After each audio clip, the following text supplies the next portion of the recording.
It's my birthday week, it's character actor month, the choice of videos is entirely under my control again. Power of the sun in the palm of my hand.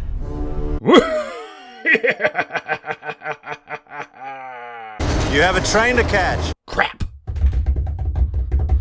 Welcome to A Tough Act to Follow. I'm Preston, aka the Ploominator, and I will be your excited scientific genius here to showcase the revolutionary work of unseen talent from across the Hollywood laboratory. And before I get started, I just want to make sure that everyone is getting the full experience of the Ploomination. So be sure to share, like, and subscribe. And check out my Patreon for exclusive content. Links below. And as it is once again the month of my birth, I am being entirely self-indulgent and highlighting some of my favorite actors who have long gone underrepresented in the great acting conversations by once again declaring June as Character Actor Month. And this year I wanted to give a special thematic twist to the character actors that I chose by highlighting 3 of the most talented faces from Sam Raimi Spider-Man movies. And so I'm starting with my absolute favorite, Alfred Molina. And if you only know Alfred as Dr. Octopus, you are doing yourself a disservice because his work is far more than that. Now don't get me wrong, I am absolutely going to highlight his glorious performance as the iconic villain, but I'm saying that just scratches the surface because he is far and away one of the most versatile, interesting, and continually surprising actors working today. And all told, whether you know him from film, television, or stage, there is absolutely nothing you can say about Alfred Molina other than that he is unquestionably a tough act to follow.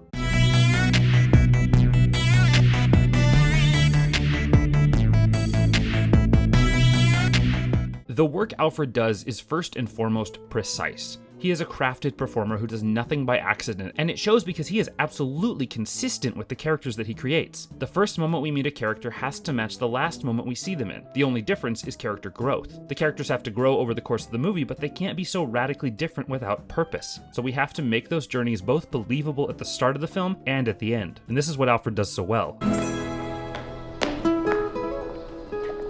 What? Look, I didn't come here for fun or to flirt. I've done some paintings which I want you to look over professionally, and I need an absolutely straightforward opinion of my work. You were that girl in the auditorium. Yes, I was, but that has nothing to do with now. I just want your serious opinion. What do you care about my opinion? If you're a real painter, you'll paint because you can't live without painting. You'll paint till you die, okay? But characters aren't static. Consistency can't mean a lack of change or a one-note characterization. And that line between balancing both growth and consistency has to be a grounded human experience. People are complex and they don't just exist. They have to develop naturally, so it seems like that growth is again purposeful. But it also has to have a balance. No one just changes out of nowhere. Alfred knows the balance of progressive growth without pushing too much or too little all at once. Somebody willing to sacrifice a little of their own pleasure rather than go and hurting the woman who loves him.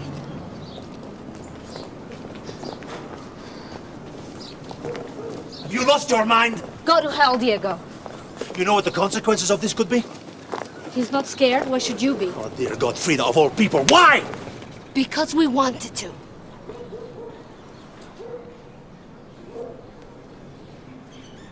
You've broken my heart, Frida. And all this works because Alfred can ground even the most ridiculous of characters. He's got this ability to make himself walk up to the edge of a caricature, but never actually go over that line. He knows how to get big, but not how to become something that seems inhuman. It's a delicate line to walk, and it has to be walked with care and purpose, and yet it can get bent really far without breaking. Have a wank? Have a wank? I can't just have a wank. I need 3 days' notice to have a wank. You can just stand there and do it. Me, it's like organizing D-Day. Forces have to be assembled, magazines bought, the past dredged for some suitably unsavory episode, the dog-eared thought of which can still produce a faint flicker of desire. Have a wank. And a lot of that comes down to genuine dedication to the craft. Alfred's acting has been consistent for years and years, and it has certainly shown that he's grown and improved. But even early on, you could see the work. He was already making these purposeful choices in everything. He can deliver absurdly simple lines like Shakespearean dialogue, and he can take the most comically over-the-top gestures and make them feel purposeful and even tragic at times. I don't understand my life. I was an only child. I lost both my parents. By the time I was 20, I was going bald. I'm a homosexual. In the way of circumstances and background, I had everything an artist could possibly want.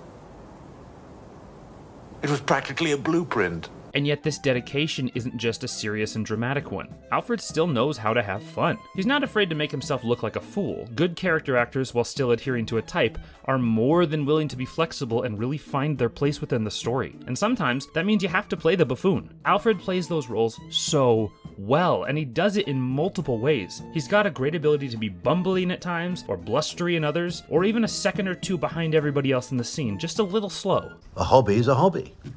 Can I stop going to the youth orchestra then? No. No, the youth orchestra is a good thing. That shows you're a joiner inner. Yes, but I've already joined in. So now I can stop. No, well, that just shows the opposite, don't you see? No, that shows you're a rebel. They don't want that at Oxford. No, they don't want people who can think for themselves. Oh, of course they don't. But then you take a character like this and you watch them slowly see themselves. Most of us, while fitting into our personal roles in life, still have an awareness of when we've either gone too far or done something that ultimately affects those around us negatively. And likewise, we're still human beings and we still have human emotions. Even the most absurd of us can still find these moments where things get really real, and then we have to have a genuine reaction. The other day, your mother and I were listening to a program on the radio about C.S. Lewis, and they said that he'd moved to Cambridge in 1954. I said, well, they've got that wrong. Our Jenny wouldn't have his name in her book if he'd moved to Cambridge.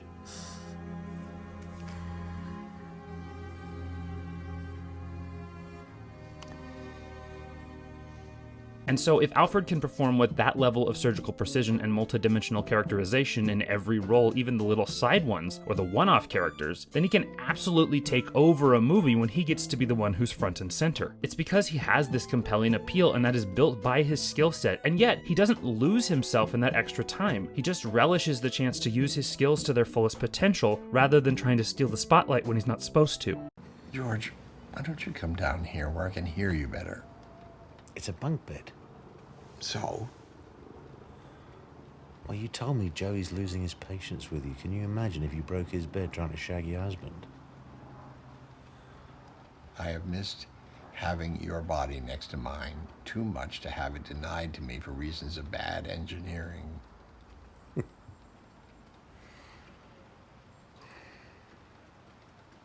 And the other thing that having an expanded role allows is that growth process we mentioned earlier. When a character is on the sidelines, their growth is often seen through the eyes of the other characters or in a sort of disconnected way off screen. But when you get those lead roles, the characters have to make that progression, and we have to believe that because we're seeing all of it. Alfred can make those changes seen and understood by us, the audience, and therefore believed as well.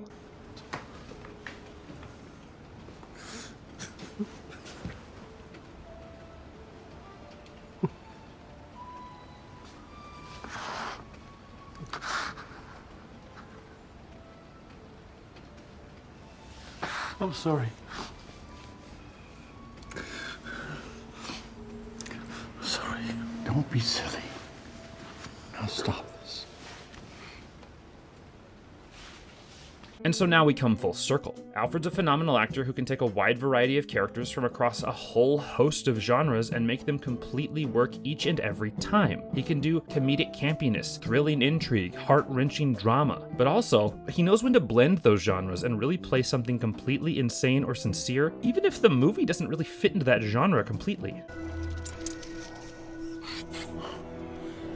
No. Peter was right. I miscalculated.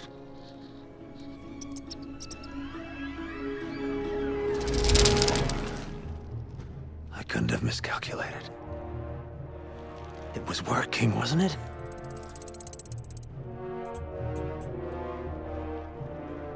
Yes. Doc Ock is a Shakespearean villain. He's big, he's ambitious, he's completely full of himself, and he's so consumed with his desire to succeed that he doesn't see the flaws in both himself and the work he's doing. And this grandiose sense of himself really comes to play over and over again. He knows when things are threats and he knows when they aren't, and so there's this casual sense of stakes because sometimes he doesn't see something as dangerous. But this is also what allows him to get caught off guard and ultimately defeated. Peter Parker.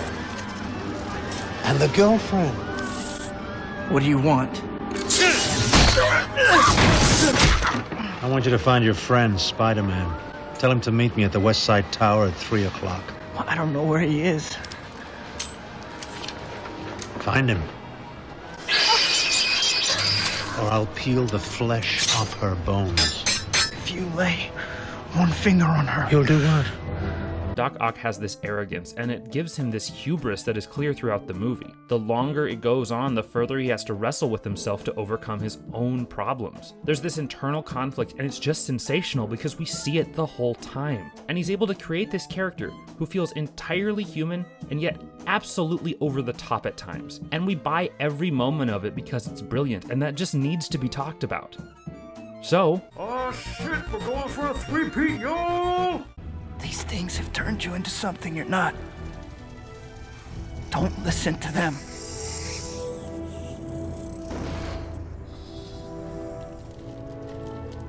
It was my dream. Sometimes, to do what's right, we have to be steady and give up the thing we want the most. Even our dreams.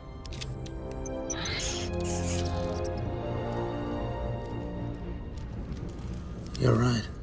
And I could keep going on and just what makes this performance so phenomenal. It may be the very best supervillain in the history of superhero movies. But as we've established, it only works because of all the things that Alfred does as an actor to make the character complete and interesting. So why do we like Alfred Molina?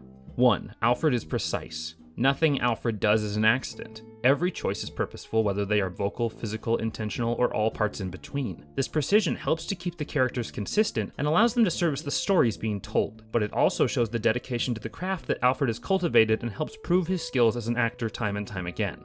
2. Alfred knows how far to push. Alfred's characters are varied and unique, from the way they move to the way they speak. While taking those character choices to extremes from time to time, he never pushes the choices beyond the point of realism within the film, and that helps keep the characters grounded, even in the most absurd of situations. 3. Alfred can rein it in. Especially in his comedic roles, Alfred knows the importance of finding that realism to keep the character from getting completely absurd. He gives characters, even the ones played entirely for laughs, moments where that grounded humanity comes out, and because of this, the characters feel more three-dimensional as a result. 4. Alfred shows deep growth.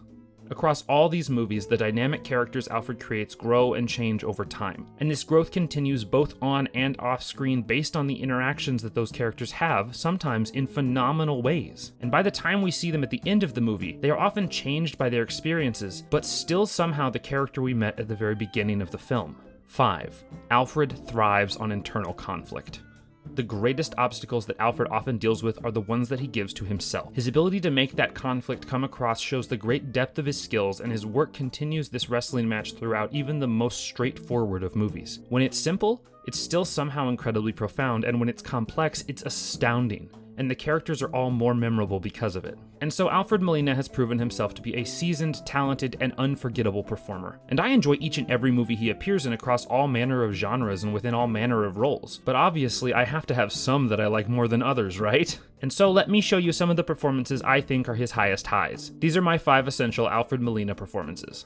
1. Frida. This art-inspired biopic showcases the life of famed Mexican artist Frida Kahlo. Alfred's role is as fellow painter and Frida's eventual husband Diego Rivera. Alfred's portrayal is so phenomenally compassionate or unlikable depending on the moment that you gain complex and complete emotional responses to him and his relationship with Salma Hayek's Frida. 2. Prick up your ears.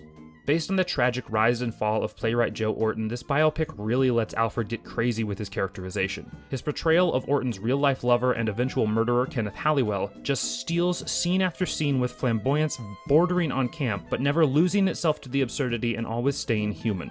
3. In education. This complex coming-of-age film lets Alfred play a little bit more offbeat while still getting to feel like a human being. His bluster and blundering of a father perplexed by his daughter wanting to break out of his crafted legacy for her finds itself the butt of many jokes, until he sees the flaws of his own character and then redeems them with a heartfelt sincerity that will have you in tears. 4. Love is Strange. A fantastic little film about the sacrifices that we are willing to make for the people that we love. Alfred's charming romance with co-star John Lithgow is both heartwarming and heartbreaking as they face discrimination and adversity from their community just because they want a life together in their old age. 5. Spider-Man 2. Look, I mean, you had to know this one was coming. I legitimately made this whole video just to gush about how profoundly brilliant Alfred's iconic take on Spider-Man supervillain Dr. Octopus is. The role takes a character that could be campy and forgettable and makes him so profound on the level of a Shakespearean tragedy that his ambition eventually corrupts him and then destroys him and everything he's worked for, and it makes the movie better as a result. And that is why Alfred Molina is a tough act to follow. Thanks to everyone who watched this video. Happy Character Actor Month, one and all! Are you also a fan of Alfred Molina? Which of his movies are your favorite? Was there one that I missed in your opinion? What other character actors do you feel deserve more attention? Let me know in the comments down below. And if you like this video, please give it a like. If you do, I will finally give you all the precious tritium to complete your fusion experiments. And please, share this video far and wide to help spread the love of our best supporting players. And check me out on Patreon. You'll get a sensational look at my process and also a cool shout out like my parents. Thanks, Mom and Dad. And to be sure you never miss a tough act to follow, one to watch, or welcome to the party, pal, be sure you subscribe. Thanks again for watching, and as I always say, thanks for taking the time to get Ploominated.